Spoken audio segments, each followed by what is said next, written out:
Welcome in to Locked On Knicks. Alex Wolf here, going solo today to break down candidates to fill the Knicks hole at backup power forward. Could the recently released Rudy Gay still give the Knicks enough in the tank to make an impact?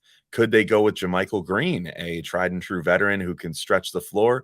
Or is it worth potentially kicking the tires on Markieff Morris or Blake Griffin, two veteran options? I'll talk about it next on Locked On Knicks. You are Locked On Knicks, your daily New York Knicks podcast, part of the Locked On Podcast Network, your team every day.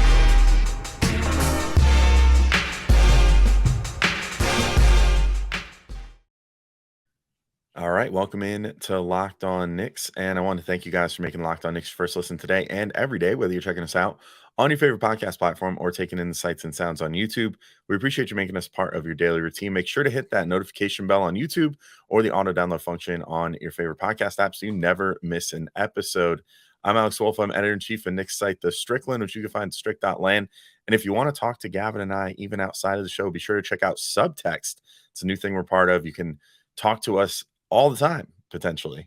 So check out the show notes for details on that. But for now, I got to start the conversation before we can continue the conversation, right?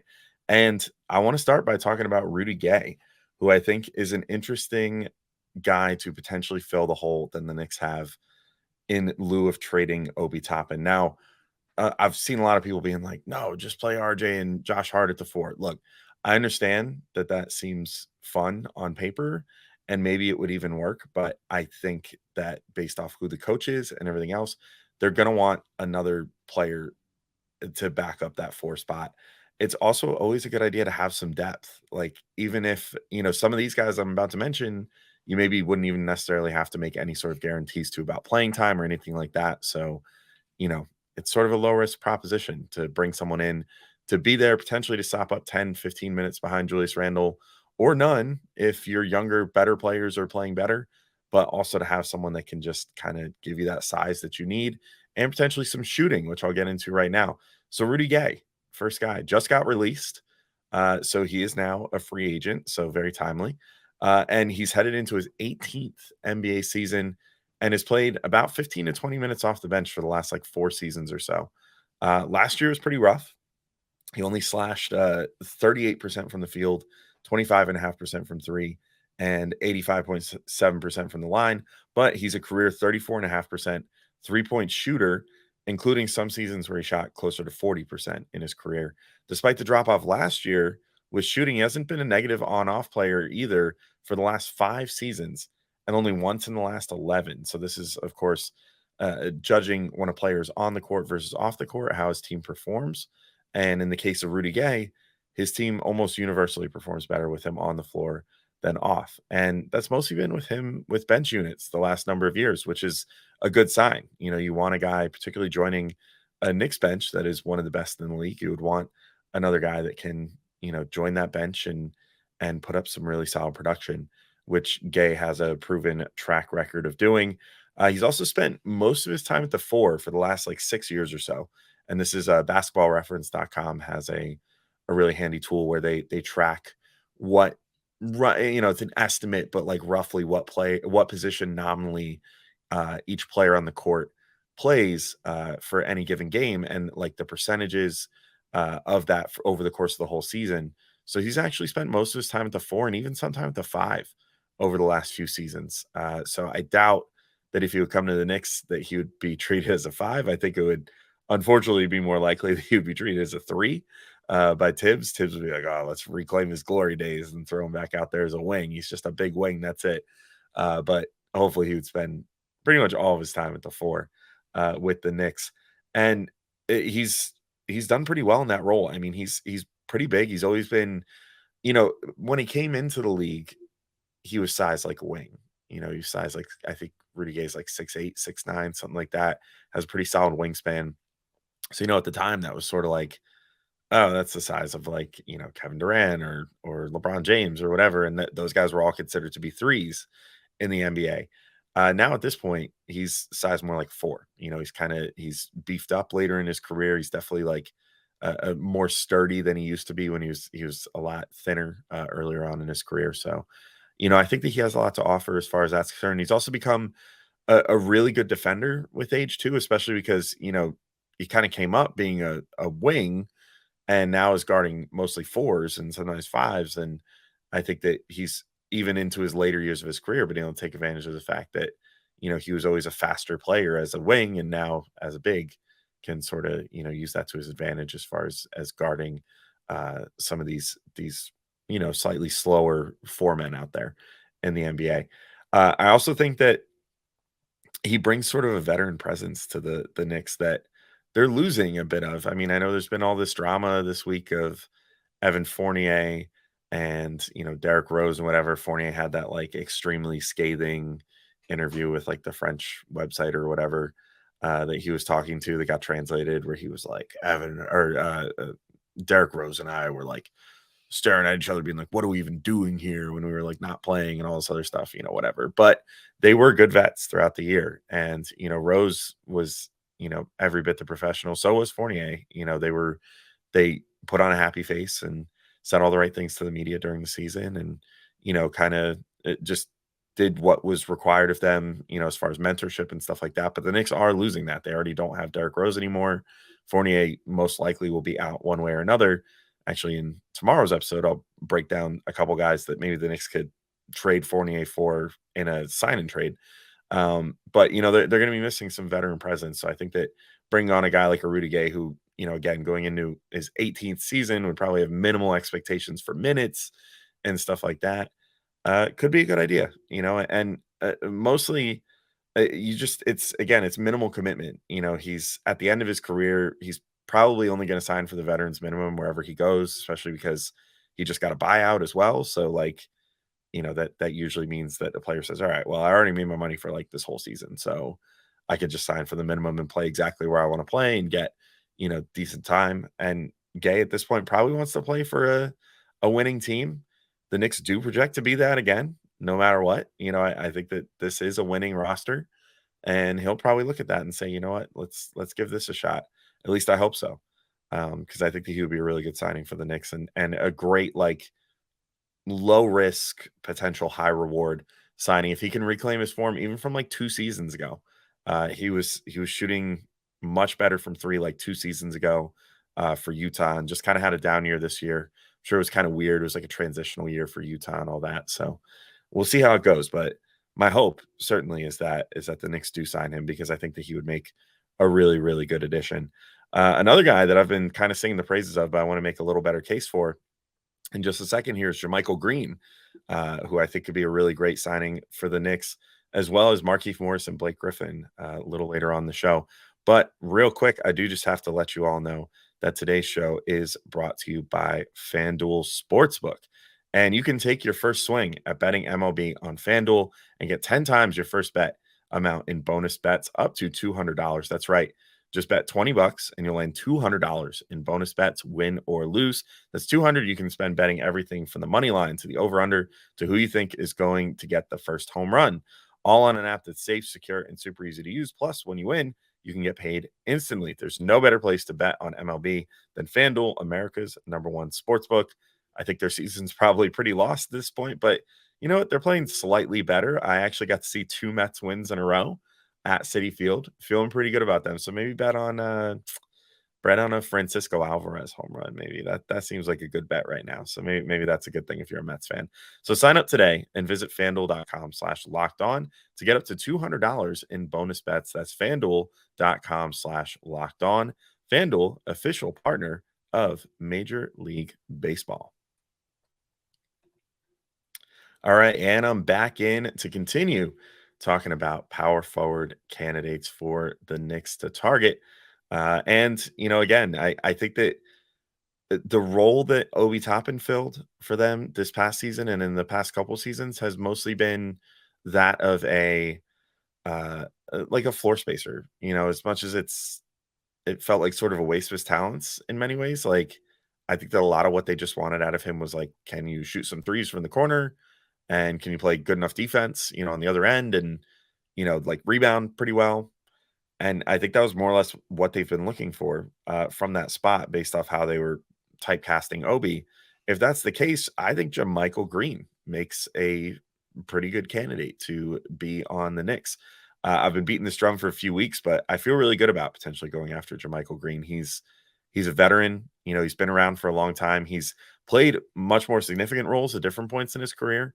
Where he's been a starter, where he's been more of a high minutes guy, where he's been relied on to score more points or whatever. But now at this stage in his career, I believe he's 33, has just sort of settled into being a good role player, hitting threes, and just in general being sort of a modern four. They can hit threes, rebound the ball, and hopefully defend well enough to not be a negative on that end. He hasn't really been signed for like huge sums of money lately either. But if it really came down to it, the Knicks could use the biannual exception to sign him. They have that available to them. I think it's worth like $4.2 million. So could potentially go that route, but I feel like more than likely could probably get him for the veterans minimum. And if that's the case, I think that's perfectly fine value for a guy that is a career 37% three-point shooter. And that's not on like no volume. Like you have to take it with a grain of salt because it's like, small samples because of the fact that he's only like a 15, 20 minute per game player. But, when you have an entire career where you shot about 37%, I think you can throw the small sample thing and small volume thing out the window. Like, I don't think that he's like Hartenstein, where it's like last year we talked ourselves into him potentially being a shooter on like, oh, he shot 35% from three this year on 1.5 attempts per game. Maybe he'll do that again next year. And then, of course, he wasn't trusted to do that and he didn't do it.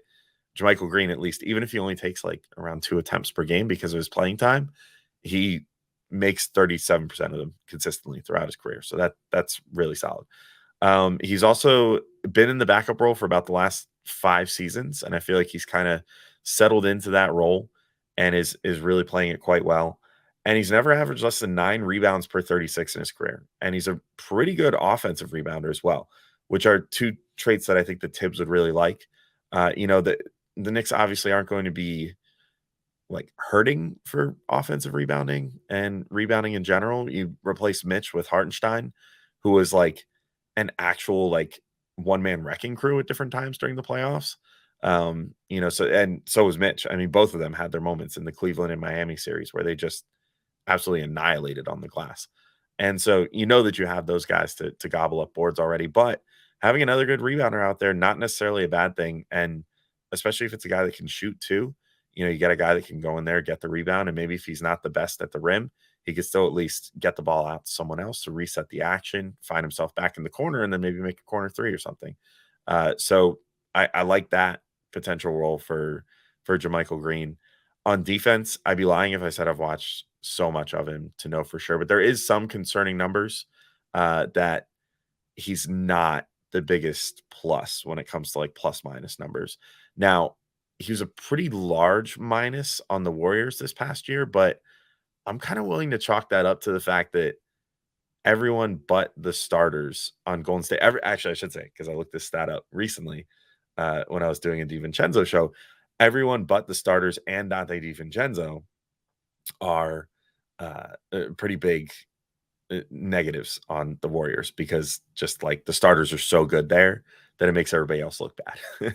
And honestly, the bench just was not phenomenal, I guess, as a whole unit in Golden State this past year. Other years, it's been less stark. Like I think he touched around like almost a -10 with Golden State this year, which you don't love.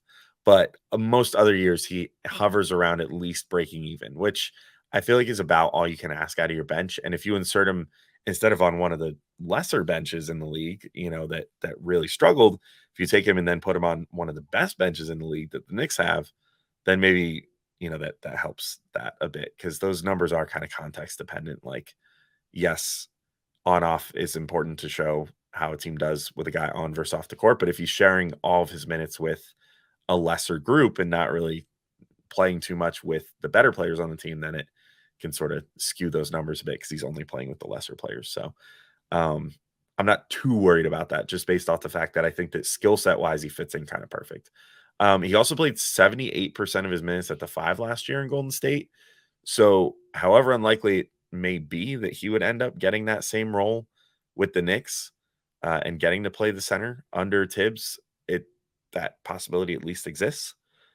So maybe something worth looking into if the Knicks could maybe finally go small a little bit. That's going to be a bit of a theme in the next episode for sure, because I'm going to talk about a couple guys that have a lot of experience at the 5 that could potentially make Randall and them, be an option. But they're a little more high money options. I'll just spoil it. PJ Washington, Christian Wood, I'm going to talk about in the next episode after this tomorrow. So, keep your ears out for that. But, I would love to bring a player onto the Knicks that could potentially play small ball 5 finally, because I think this team really needs it and really needs to have a 5-out look in their back pocket just in case they need it during the playoffs. So JaMychal Green can maybe give them that. But I want to talk about a couple of retread guys. I'm not generally a huge fan of this sort of strategy as far as team building, but you know what? If all it costs is veterans minimum and these guys can produce, then so be it. If they're good veteran presence as well. Markieff Morris and Blake Griffin, I decided to lump them together since they're sort of in a similar place in their careers. I'll talk about them in just a sec to close the show. All right, and I'm back in talking Markieff Morris and Blake Griffin. Let's go. Let's just first get this out of the way. I'm not totally sold on the idea of bringing either of these guys in. They both are clearly at the end of their careers. Markieff Morris couldn't really stick around anywhere last year. He was with Brooklyn. I believe he got bought out about halfway through the season. I'm pretty sure that was at his request. Like once everything went down with Katie and Kyrie, I got to admit I did not look that up because it wasn't that important to me. But then he signed with Dallas. Had a very meh showing with Dallas, although Dallas in general down the stretch of last year, as we saw when they tanked their way back into their own draft pick at the end of the year. It was kind of a messy situation all around there. So maybe not to blame Markieff for that, but he played 35 games between Brooklyn and Dallas last year, and I feel like it's been a pretty mixed bag for him in recent years. He fluctuates between being a positive presence on the court and a negative presence based off his on-off numbers. And again, I know that's not the catch-all for everything, but I think it's pretty safe to say when you watch him at this stage in his career that it's sort of, he doesn't necessarily look as spry as he once was. He doesn't look like, I mean, I haven't really watched Marcus Morris that much lately, but I understand that he's not doing quite as well these days either. So, I think both of them are kind of just reaching the point of their career where, like most players, when you hit your, early to mid 30s, things start to fall off from your game a little bit. So I think he's kind of there, but he can sort of stretch the floor and is a pretty solid rebounder. Again, so sort of similar to JaMychal Green. I think I would prefer JaMychal Green just because Markieff has had, there's always been this kind of cloud that follows him where it seems like he's had some problems with teammates and stuff like that in the past at times. So other guys have vouched for him too and said, what, he's a fine teammate and whatever. And it's been a while since those sort of issues came up. So maybe that's sort of water under the bridge at this point. But I feel like between him and JaMychal Green, I feel like they offer a very similar, in theory, thing to a team, which is like floor spacing, rebounding, hopefully good enough defense at this point in their careers. And that's more or less it. I just think based off the fact that JaMychal Green seems like, I don't know, a more in-demand player the last few years, that maybe there's something to that. Also, durability. I think he's like slightly more durable than Markieff Morris at this point as well. So those factors are probably swaying me that direction. That said, if JaMychal Green is like, well, I want like the biannual exception, and Markieff Morris is like, well, I'll just take the veterans minimum, I think I would probably just do the veterans minimum because you can save that biannual exception. If you don't use it this year, you can use it next year. So I think that would probably be my strategy as far as a Markieff Morris. Not super sold on it, but he is an option. And then Blake Griffin, I think I'm actually a little more in on. He's really kind of he's having sort of like a Vince Carter career arc at this point where, he went from being a legitimate superstar that a lot of people talked about potentially as being a top 10 player and everything else for like certain stages of his career to he's sort of, I mean, injuries are one thing, and that's probably the biggest thing that gives me pause about potentially signing him. But I mean, he's sort of found this nice place for himself late in his career where he's, a role player that can sort of shoot a little bit. His knees are kind of failing him at this point, but so he doesn't have that like crazy athleticism anymore, but he's always been a good passer and developed a shot around the Detroit time of his career. And I don't know, I'm kind of about the idea of potentially bringing him on if he's interested. Like last year, he had a +2 on off. So, made the Celtics 2 points better. And that's pretty significant because that's a playoff team. Like that's a good team with a good starting lineup. And he came in off the bench and still managed to make a positive impact. Played most of his minutes as a nominal center last year, actually. Probably would be more of a power forward for the Knicks naturally, but I don't know. Again, kind of cool. Another guy that's sort of turned into more of a center late in his career. Maybe a guy that gives you the option to potentially throw him out there with Julius Randle for a few minutes a game and play a little differently than you can with a Hartenstein or with a Mitchell Robinson. He played 41 games last year, which, that's a concern. Obviously, that there's a decent chance you might only get like half a season out of him, which does not necessarily jive with Tibbs. But if you're of the camp that says, they should be playing more RJ or Hart at the 4, then that's great. That means that there's just going to be a built-in reason to play those guys at the 4 more often if you have Blake Griffin. But, you could at least have another option available if he is healthy, either to play some 5 minutes or to certainly back up Julius Randle.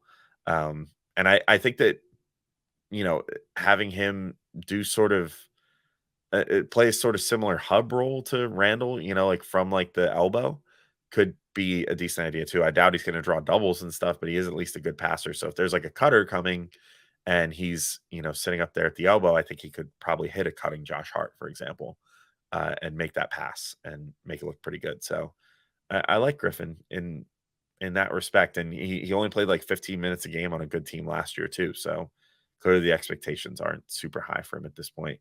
He also seems very easygoing, pretty easy to get along with, and would make a pretty good veteran presence. So, yeah, I'm potentially in on it. So if I was going to rank these 3 options that I presented in this show, Rudy Gay, I'm going to place the likelihood of medium high. I think the cost and the skill set line up well for the Knicks. Low cost, high reward potentially. As far as a fit, I would give him probably like a B. Potentially an A. I mean, I know that maybe that's hyperbole, but for the role that the Knicks would need him to play, like if his shooting recovers and he can stay somewhat healthy and play good defense, like that's potentially an A. And that's like exactly what they need. It's just a floor spacer, veteran presence that can kind of do all the little things that you need. Like basically do what you want Obi Toppin to do, but just sort of a more focused version of it. And hopefully with a little better consistency from 3. Maybe Gay can give that to you. JaMychal Green, I'd also say pretty similar, like likelihood medium high. I think the cost and the skill set should line up pretty well, if they would be able to get him for around like a veteran's minimum. As far as a fit, I'll give him like a B. I think, maybe need a little more on the defensive end from him, but for a 10 to 15 minute a game guy who can shoot, he definitely can shoot. I think that would be a great fit for the Knicks because that's just kind of what they want out of that spot. And then as far as Blake and Markieff, I would say a medium likelihood. Seems like, I don't know, the Knicks seem to be sort of staying away from those sort of like late career retread guys after the whole Kemba debacle and maybe don't want to get in the business of bringing in another like oft injured older player again. So maybe that holds it back. I would give both those guys probably like a C+. I think there's various concerns that come with signing late career players. There's the decent chance that they, and I should mention this is a potential thing for Rudy Gay and JaMychal Green. They're just not showing it quite as much at this point in their careers. But it could always be that you sign the guy on the year that his career just completely combusts and he's done, and that's sort of the risk of it all. So I think that's the main thing with those two that sort of worry me a little bit. And they have durability issues more so than the other two for sure, which I think is the biggest thing that worries me. So put them at like a medium and like a C+ as far as a fit. But let me know what you guys think in the comments if you're on YouTube, if you agree, disagree. And get ready because, again, I have a show coming up tomorrow where I'm going to talk about PJ Washington, Christian Wood, and Derek Jones Jr., a name I haven't brought up yet. 3 other potential backup power forwards the Knicks could bring in. But until then, thank you for listening to this first part, and I'll talk to you tomorrow. Peace out, everybody.